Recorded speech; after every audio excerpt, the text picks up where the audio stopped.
So this video we're going to have a little look at woven wheels. So this is one here, this one's quite a small one. So a really nice round filling stitch, very decorative one, which we can do in different colours. So this is a stitch we're going to have a look at. I'm going to work it in this space here. So this is a two-stage stitch.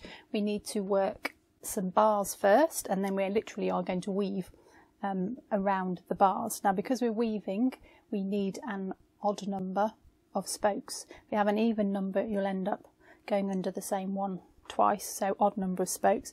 And I find that 5 or 7 works well, depending on what size wheel you want to work. This is quite a large one, so I'm going to go for 7 spokes on this one. So you can mark on your circle, the more circular it is the better, but if you're not careful you can see the circle, so I'll show you how to get around that. So you can actually draw on a circle shape where you want your wheel to sit. Now you won't see the spokes once you've finished stitching, so it doesn't really matter what colour you work them in, but I'm using a colour similar to the one that I'm going to use. So we're going to make initially a Y shape. Now this is the same whether you do 5 spokes or 7. I'm going to do 7. I'm going to make quite a narrow Y for 7 spokes. So there's the top of my Y. Come up in the middle. Don't worry too much about measuring where the middle is, just use your eye. Make that roughly in the middle if you can. I'm coming up inside that loop there, and you'll see what that does now. That makes the beginning of the Y, and then I've come out at the bottom here, and if I just go straight down there, they can see that Y shape, like a capital Y. Now I've just taken these stitches just to the outside of my circle shape, so that the circle will be covered later on. Now if you were doing 5 spokes, you could make that Y slightly wider, so come in from the edge, and then we're just going to split this shape here into 2 for 5, and then 3 for 7.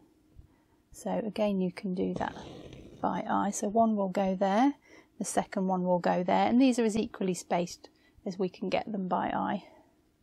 And then down from the outside into the middle, and then split that shape into 2. Happy with that there. Just coming up on the outside of my line, so we cover that up. And then if we do the same on the other side, you can just try it with your needle first if you like.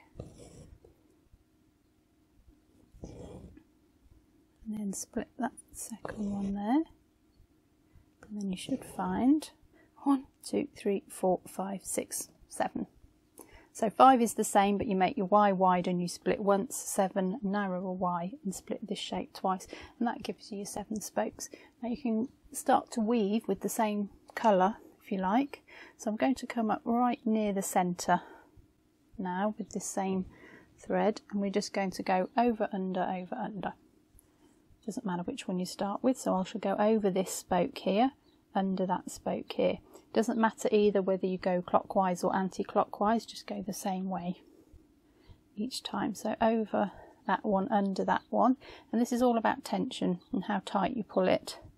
So I'm going to pull them fairly tight so that it closes up the gap.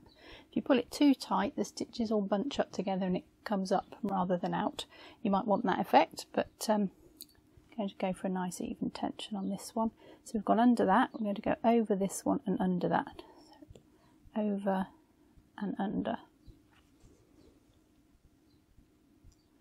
I'm just pulling it round, not too tight, but just closing up the space. Over this one, under this one. If you find the point of the needle catches in the fabric as you're going under, just turn it round and use the eye, and that won't get caught in your fabric. Over, under. Over this one, under this one. So you find when you get back to the beginning, you should now be opposite to your first row. So that one was under, and now we're going over. If you don't do your odd number of spokes, you'll end up in the same place now and it won't weave. So It must be odd, that's quite important.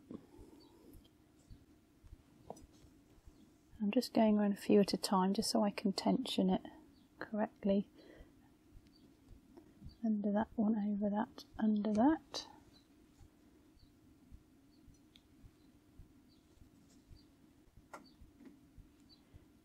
Just make sure it's nice and flat and there are no spaces in it. If you want to change colour, because they do look really pretty, these in a different colour, you can just finish your thread wherever it's sitting. So I've just come underneath that, I'm going to go over that one and just tuck it in near to that scroll that I've made, just to finish that off. Don't pull it too tight. I'm going to bring it up and leave it out to the side just in case I want to use it again. Bring in your next colour. And you can start your threads right in this space if you want to, because it's all going to get covered. So there's my two little starting stitches. And then I'm just going to come up where I finished off, which was halfway between the spokes. Just make sure you go the right way over or under. So the last one was over the top, so this one will go under. And then you can just carry on as before. Over that one, under that, over, under,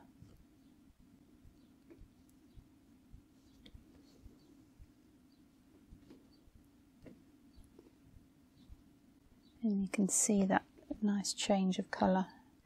And the larger that you do these, the more changes of colour you can have, and you can shade them very beautifully. It's a very effective way.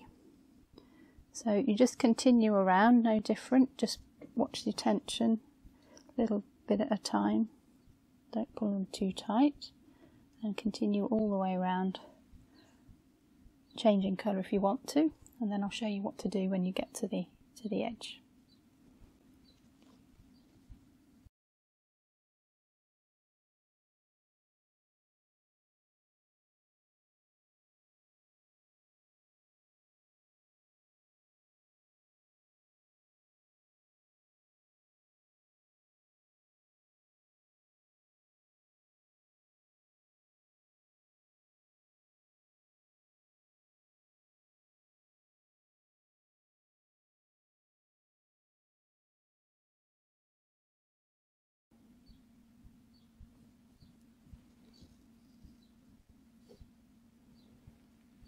Okay, so we're coming up to the last few rows now. Now they get quite wide when you get to the edge. The gap between the spokes is quite wide, so you just have to be careful of your tension. Now if I pull it too tight, it crushes it up, and this is where it starts to come up or out of the fabric. So still keep a nice even tension on there, but it's a little bit harder now. It's also harder to get under these spokes. You can't see so much of the spoke. If you're struggling, you just push the fabric up from underneath, and you can wiggle the needle underneath. Try not to pick any of the rest of it up. You can just pick it up like so. Just a little bit of extra care now as you get to the edge, but keep going round until you can't see any of these spokes at all. You can just push it out of the way if you want to. Find the spokes, slide the needle under.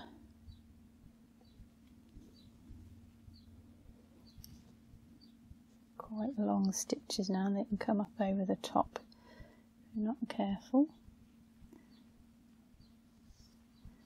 And if you don't start with a round circle, this is where it can go a little bit wrong. So that one's under, that one's over, that one's under.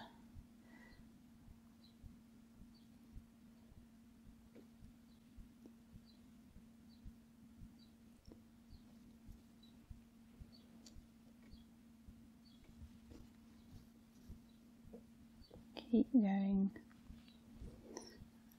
and then if you just loosen that tension, you'll find these spokes are covered, and you can just keep going around till you're happy that they're all covered, like so. and then just slide your needle over the last one, down through to the back. That will just cover that last spoke. You really can get quite a few stitches in this, so just keep going round and round, getting in as many as you can until those lines are covered. All the spokes are covered.